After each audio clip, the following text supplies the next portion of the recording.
In the realm of fiction, the revolutionary is usually a figure of pure idealism.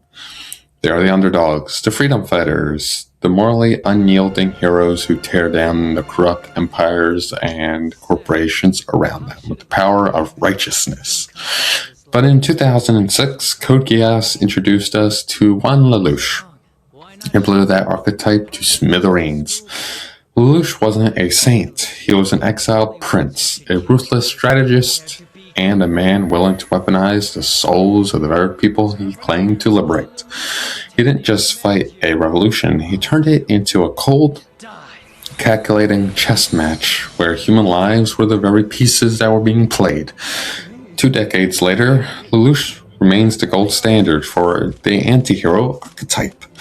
Today, we're breaking down how Lelouch viewed Britannia, redefined the moral tragedy of a freedom fighter and a revolutionary, and the being who made the ultimate sacrifice too. I'm your host, Anime 101. Like, share, subscribe, all the good YouTube stuff. Let's talk about Code Geass here. To understand the tragedy of Lelouch, you have to look at the lie at the center of his rebellion.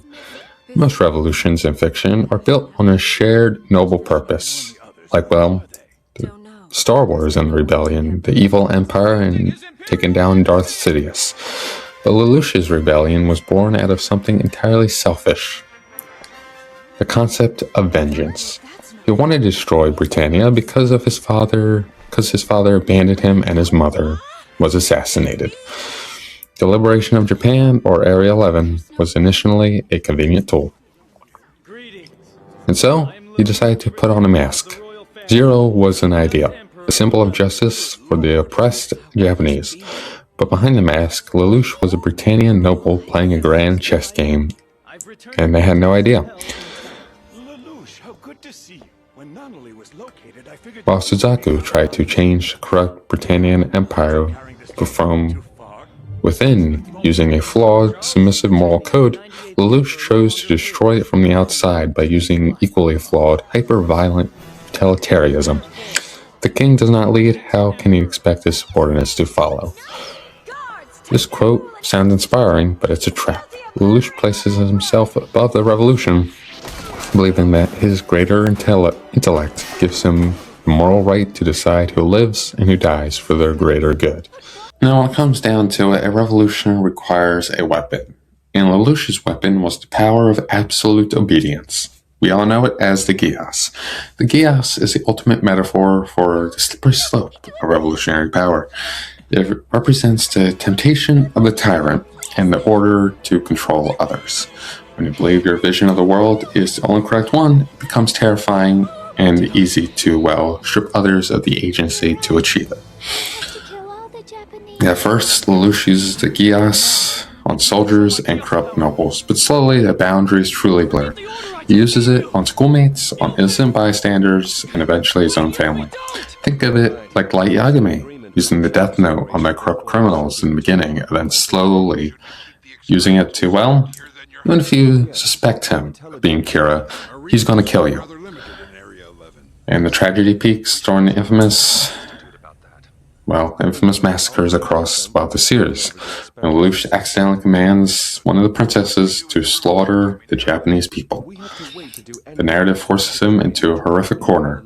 Instead of confusing or confessing his mistake, he exploits her forced madness to achieve his political agenda, which is absolutely crazy when it happened. At this exact moment, Lelouch redefines the tragedy of the revolution he is trying to bring about.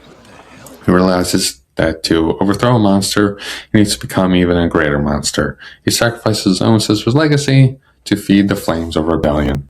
The second season of Code Geass takes this moral descent to its logical, painful, and terrifying conclusion. The tragedy of a revolution built on lies that eventually collapses under his own deception. When the revolutionaries discover that Zero is a Britannian prince who has been mind-controlling people, their faith truly shatters. They don't see a savior anymore, they see an evil puppet master. Lelouch successfully takes the throne of Britannia, but he does it completely alone.